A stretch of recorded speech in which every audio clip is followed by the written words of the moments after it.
यह घटना भैरवपुर गांव की है जो एक आदमी के साथ घटी थी। उस आदमी ने कुछ इतना भयानक देख लिया था जिसे वो कभी नहीं भूल सकता। तो आइए फिर चलते हैं कहानी की ओर। भैरवपुर एक छोटा सा गांव है जो शहर के बहुत बीचों बीच घने जंगलों के बीच बसा है। वहाँ ना तो मोबाइल ढंग से चलता है ना ठीक से बिजली आती है। सब लोग बहुत सीधे सादी जिंदगी जीते हैं। कोई किसी से झगड़ा भी नहीं करता बल्कि एक दूसरे की मदद करते हैं। लेकिन इस गांव में एक अजीब सी बात है जिसे बाहर वालों से छुपा कर रखा जाता है।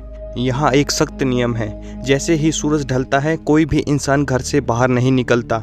अगर कोई बाहर चला भी गया तो फिर कभी लौटकर वापस नहीं आता।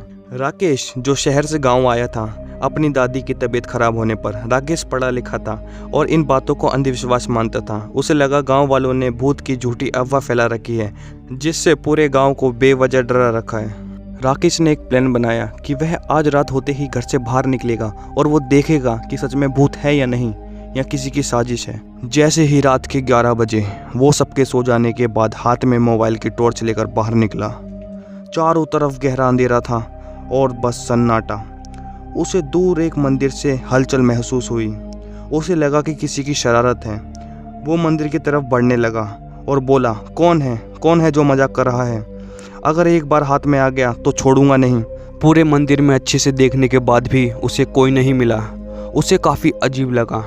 अब उसे डर लगने लगा था। तभी उसे मंदिर की तरफ से फिर एक आवाज़ सुनाई दी, पर अब की बार साफ साफ रोने की आवाज़ थी।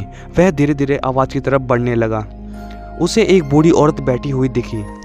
उसने उस औरत को ढंग से देखा तो उसके उलझे हुए बाल, उसकी आंखें बिल्कुल लाल थी जैसे आंखों में खून हो। कपड़ों में से अजीब सी दुर्गंध आ रही थी। राकेश बोला, अम्मा जी आप यहाँ क्या कर रही हैं? औरत ने धीरे से गर्दन घुमाई और बोली, तुम यहाँ आ तो गए हो पर कभी वापस नहीं जा पाओगे। इतना सुनते ही राकेश के शरीर में जैसे कि दिल धड़कना बंद कर दिया था। उसके पूरे शरीर का खून सूख गया था। वह भागना चाहता था पर उसके पैरों ने भी साथ देना बंद कर दिया था। वो इतना सोच ही रहा था कि जैसे ही वह होश में आया वह वहाँ से भागने लगा। उसने मुड़कर देखा तो पीछे कोई भी नहीं था। भागते वक्त वह मंदिर के पीछे वाले हिस्से में एक पुराना टूटा हुआ दरवाज़ा देख बैठा। न जाने वो उसके पास गया और उसे धकेला। दरवाज़ा चरमराता हुआ खुला और उसके अंदर एक संकरी सुरंग थी। राकेश का मन डर से कांप रहा था, लेकिन जिज्ञासा के कारण वो उस सुरंग के अंदर घुस गया। सुरंग बहुत लंबी थी और नीचे की ओर जा रही थी। अजीब सी गंध और दीवारों पर पुरानी हाथों की छापें थी, जैसे किसी ने बाहर निकलने की कोशिश की हो। कुछ दूरी पर उसे धीमी आवाज़ें सुनाई दी, जैसे कोई फुसफुसा रहा हो। अचानक उसे एक जला हुआ कंकाल दीवार से बंधा हुआ मिला, जिसके ऊपर साफ साफ लिखा था, गलती की सज़ा है ये। उसी वक्त राकेश को लगा जैसे कोई उसके पीछे खड़ा है। उसने जैसे ही मुड़कर देखा, वही बूढ़ी औरत अब उसके चेहरे के बिल्कुल सामने खड़ी थी। उसका चेहरा बिल्कुल काला, आंखें जली हुई थी और आवाज़ चारों तरफ गूंज रही थी। वह बोल रही थी, तू अब लौट नहीं सकता। राकेश चीखता हुआ भागा, लेकिन सुरंग के रास्ते बदल चुके थे। जो रास्ता उसने तय किया था अब वो कहीं और जा रहा था, जैसे सुरंग जिंदा हो और उसे भटका रही हो। हर मोड़ पर उसे फुसफुसाहटें सुनाई देती, जैसे कोई उसका नाम लेकर धीरे धीरे पुकारता, राकेश तू वापस मत जा, तू अब हमारा है। कुछ मिनट बाद राकेश एक बड़े से कमरे में पहुंचा जो जमीन के बिल्कुल नीचे थी। वहां दीवारों पर तस्वीरें लटकी हुई थी, लेकिन अजीब बात यह थी कि उन तस्वीरों में ज़्यादातर चेहरे गांव वालों के थे।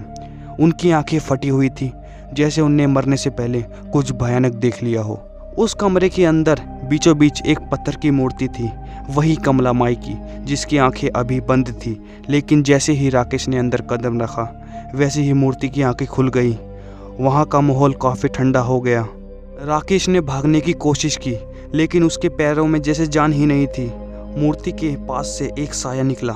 लंबा काले धुएं जैसी आकृति राकेश की तरफ बढ़ने लगती है। राकेश की आंखें डर से फैल गई और उसने ज़ोर से चिल्लाया, पर उसकी आवाज़ नहीं निकली। पर राकेश महादेव का बहुत बड़ा भक्त होता है और मन में बोलता है, बाबा बस एक बार बचा लो, अगर मैंने सच्चे मन से आपकी भक्ति की हो तो। फिर एक बहुत तेज रोशनी दिखती है और राकेश की आंखें बंद होने लगती है। वो बेहोश हो गया था और सुबह जब आंखें खुलती है तो उसके आसपास गांव वाले थे। पूछ रहे थे, यहाँ क्या कर रहे हो? मैं एक शिव मंदिर के सामने पड़ा था।